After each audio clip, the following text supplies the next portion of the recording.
ਸਾਦਗੀ ਦਾ ਵੇਲਾ ਉਹ ਜੁਮੇ ਦੀ ਸਵੇਰ ਸੀ, ਉਹਦੇ ਉੱਠਣੇ 'ਚ ਹਾਲੇ ਥੋੜੀ ਦੇਰ ਸੀ।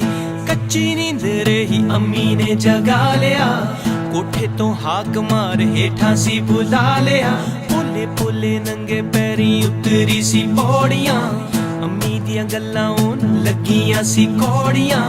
ਰੁੱਸਦੇ ਹੀ ਉਹਨੂੰ ਬਾਪੂ ਨੇ ਮਨਾ ਲਿਆ, ਵੱਡੇ ਵੀਰੇ ਨੇ ਵੀ ਗਾੜੇ ਨਾਲੇ ਲਾ